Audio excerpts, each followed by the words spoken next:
Memphis, home of the blues, the birthplace of rock and roll, and it also happens to be the home of Raptors head coach Nick Nurse and his favorite record store, not his home, sorry, the home of his favorite record store. City News reporter Lindsay Dunn joined Coach on the road and has some great stories to tell us about their time in Memphis. Morning, Lindsay. Good morning. It was wild. I've been City News' sports and music reporter for the last 4 years. I've covered the finals, I have to say. This is one of my more fun excitements. We were like kids in a candy store, just smiling and talking about records. But you talk about Memphis, and actually sparked a conversation with Nick a couple, weeks ago. He was talking about how this record store, Memphis, was his favorite store to shop at. I'm like, well, I've never heard of this. What was it? So he actually started his record collection here. He has a great relationship with the staff that he's texting them on a regular basis, just asking about life. But it was really great to see this other side of Nick Nurse that I think a lot of people haven't actually seen or heard yet. Yeah, that's it. Everyone knows him as coach, but he is a huge music fan, obviously, getting his collection started there. What was he searching for? What was the most unique record that he picked up? You're like, really, Coach?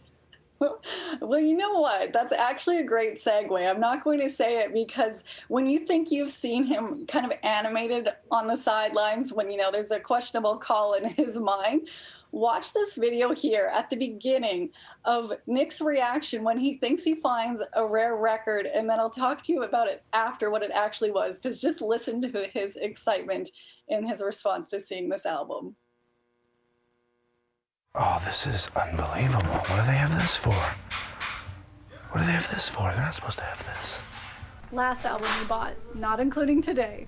Well, I bought about 6 yesterday. Does that count? What were they? I brought a sealed Around the World in the Day by Prince. It had never been opened. I bought John Prine Live. I brought Thelonious Monk Live in Paris, 1969. I bought Muddy Waters and the Rolling Stones live at the Checkerboard Lounge in Chicago. Those were the 5 I bought. Good collection, right? What is the holy grail record for you? Everyone has one that they're trying to look for. I'm trying to look for an original copy of the Black Album by Prince, which never got released. And supposedly there's a few that the Warner Brothers execs saved, like maybe 3 of them in existence. I don't even know. I mean, it's kind of weird. I probably wouldn't be able to open it. I don't even know what's on it. Look at this. Pretty cool, right? So we've seen you on these great social viral photos of you with your guitar, coming off the plane or playing a piano in the middle of Florida, some hotel. Do you have one of those instruments with you that you've been traveling with, and what song are you working on? Yeah, I'm working on a bunch of stuff. Wonderful Tonight by Clapton.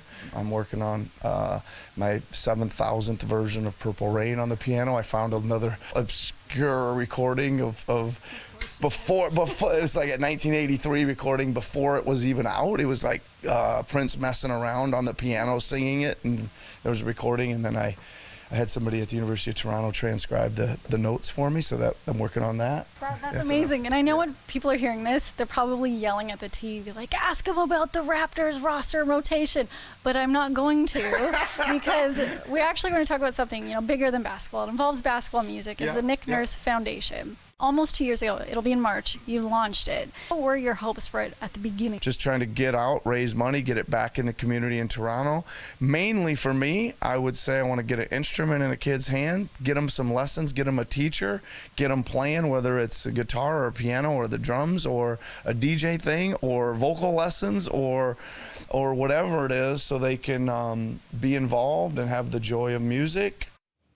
I love that, man. Coach is always giving back. I saw him last night, and he's just always in a giving mood and spending time with everybody. That is amazing. That convo, you guys are both very excited. You heard a voice coming out of Nick that you don't normally hear. It's that whispery, childlike thing. A little bit creepy at times, too.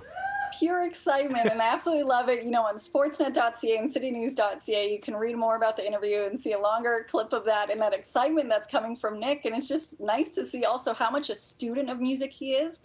And I had no idea today actually was Giving Tuesday. I thought, I'm going to air it today because the Grizzlies happen to be in Toronto now. But his foundation, it's just the fact that you have this head coach of Canada's only NBA team that's not even from here, trying to make a difference in so many kids' life, that also just can't help but put a smile on my face. And I just think this shows a different side of Nick Nurse, like that excited whisper that you mentioned that happens a lot through the interview. It's so good, Lindsay. Great job as always. We appreciate it. And nice to see Coach in a different light and, of course, in there with his other passion besides basketball. Full interview with Nick Nurse in Memphis tonight on City News, and read about the adventures. More of that at sportsnet.ca. We look forward to seeing that. Lindsay Dunn, everybody, thank you once again.